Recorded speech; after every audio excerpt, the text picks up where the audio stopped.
Louisa এবং বর্ণ প্রকাশনীকে ধন্যবাদ জানাই। লুইজা তিনি আরও বেশ কয়েকটি বই প্রকাশ করেছেন।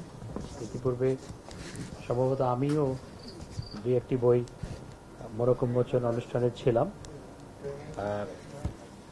এই কাজগুলো করা অত সহজ কাজ নয়, কারণ একটি বই প্রকাশ করা, লেখা কিংবা একটা অ্যালবাম সঠিকভাবে প্রকাশ করা অনেক কঠিন কাজ। বহুদিন ধরে কাজ করতে হয়, কাজ করার পর এই প্রকাশনাটা করা সম্ভবপর হয়। এই কাজগুলো নিষ্ঠার সাথে দীর্ঘদিন ধরে করে আসার জন্য আমি নাসরিন হোসেন লুইজাকে ধন্যবাদ জানাই এবং তার সাথে যেই টিম কাজ, কিন্তু অ্যালবাম পেলে সেটি উল্টিয়ে দেখে এবং ক্যাপশনগুলো পড়ে। সেই ক্ষেত্রে ইতিহাস জানার জন্যে অ্যালবাম অনেক সময় খুব সহায়ক হয়। তো যেমন আমার খুব ইচ্ছে হচ্ছে এই বইয়ের অ্যালবামের সমস্ত ছবিগুলো পড়ার। আমি এখন অফিসে গিয়ে আমি প্রথমে এই অ্যালবামটা অনেকটা দেখে নিব, কিন্তু এটি একটা বই এখন আমার অফিসে বসে পড়া সম্ভবপর না, সেটার জন্য একটা সময় করে নিতে হয়। তো সেই সুবিধাটা হচ্ছে একটা অ্যালবামের ক্ষেত্রে। তো আমি এই অ্যালবাম প্রকাশ করার জন্য নাসরিন হোসেন লুইজাকে আমি ধন্যবাদ জানাই এবং এর সাথে যারা যুক্ত ছিলেন তাদেরকে অভিনন্দন জানাই। প্রকৃতপক্ষে বঙ্গবন্ধুকে নতুন প্রজন্মের সাথে পরিচয় করিয়ে দেওয়ার জন্য এই ধরনের অ্যালবাম খুবই সহায়ক। তো আমি নাসরিন হোসেন লুইজাকে ধন্যবাদ জানিয়ে, অভিনন্দন জানিয়ে, ভবিষ্যতেও তার হাত দিয়ে আরও অনেক গুরুত্বপূর্ণ অ্যালবাম, বই প্রকাশিত হোক, এটি আমার প্রত্যাশা। সবাইকে অসংখ্য ধন্যবাদ। জয় বাংলা, জয় বঙ্গবন্ধু।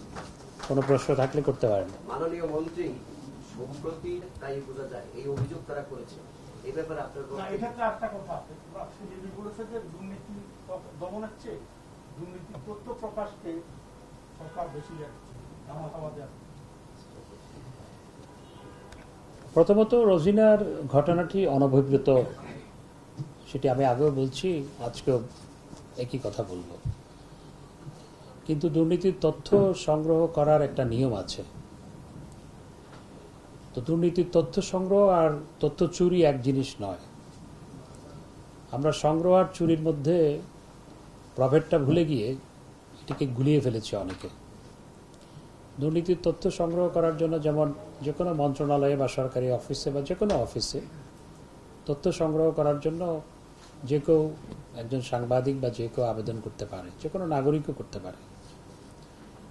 এবং সেটি যদি তিনি সেই পদ্ধতিতে না পান, তাহলে তথ্য কমিশন আছে এবং এই তথ্য কমিশন বঙ্গবন্ধু কন্যা জননেত্রী শেখ হাসিনাই করেছেন এবং এই তথ্য কমিশনের মাধ্যমে আবেদন করা যায়।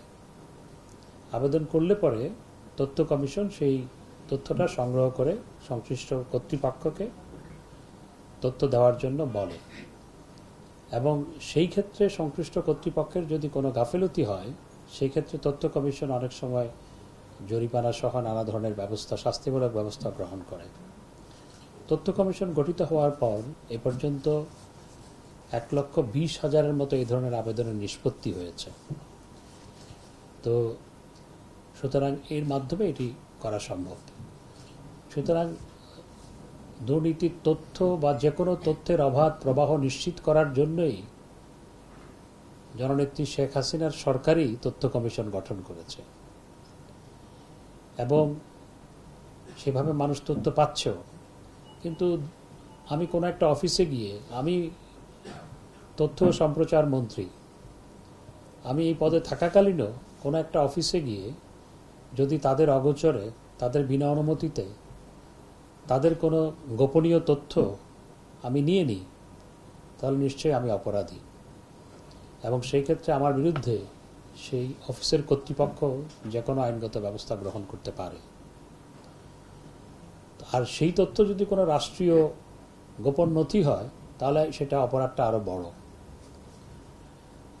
আর প্রত্যেক মন্ত্রীকে দুটি শপথ নিতে হয়, একটি হচ্ছে মন্ত্রী হিসাবে শপথ আর রাষ্ট্রীয় গোপনীয়তা রক্ষা করার শপথ। সেজন্য রাষ্ট্রীয় গোপনীয়তা রক্ষা করা যে কোনো মন্ত্রীর দায়িত্ব।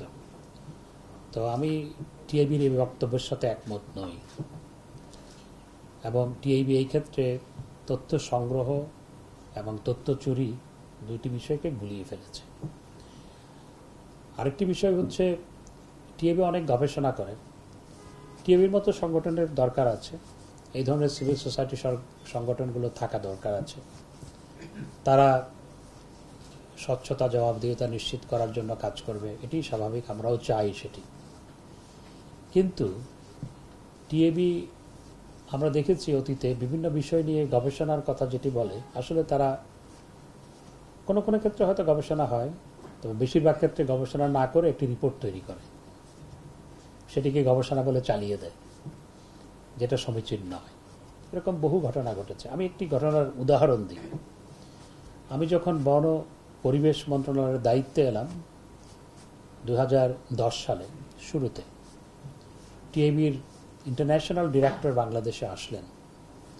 আসার পর আমাকেও সেখানে আমন্ত্রণ জানানো হলো, এবং সেখানে বলা হলো একটি বই প্রকাশ করা হবে বন বিভাগের দুর্নীতি নিয়ে। খুব ভালো, আমি নিজেও গেছি সেখানে, এবং সেটি প্রকাশও হলো।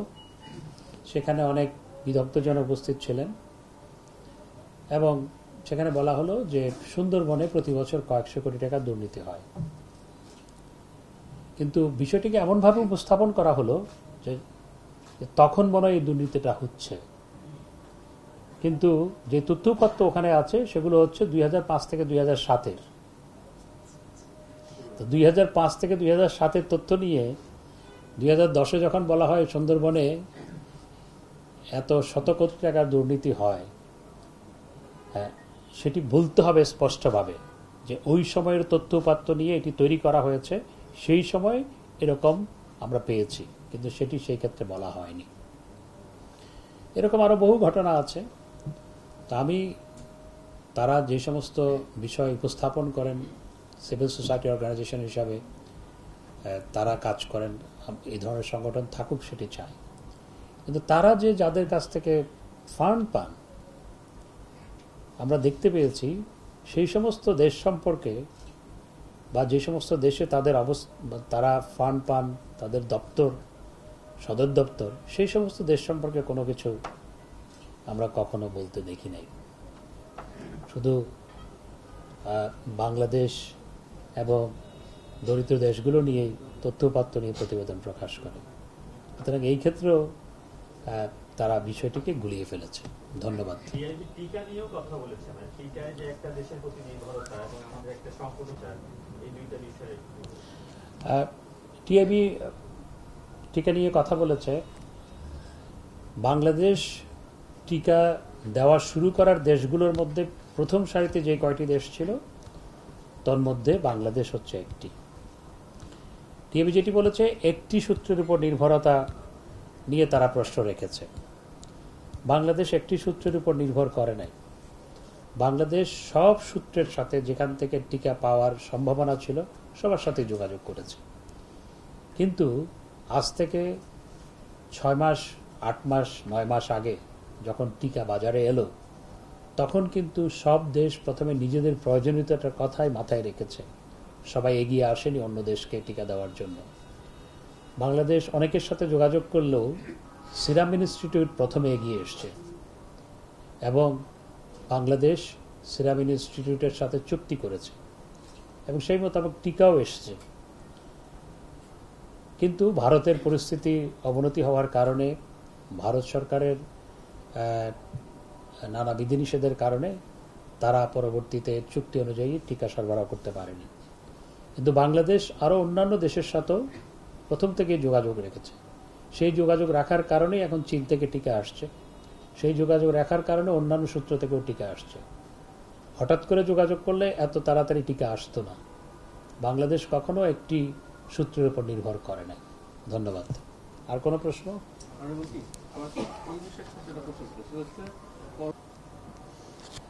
এটি আসলে ব্যক্তিগত সুরক্ষার জন্য, নিজের সুরক্ষা, নিজের পরিবারের সুরক্ষার জন্য তো সবাইকে স্বাস্থ্যবিধি মানা দরকার।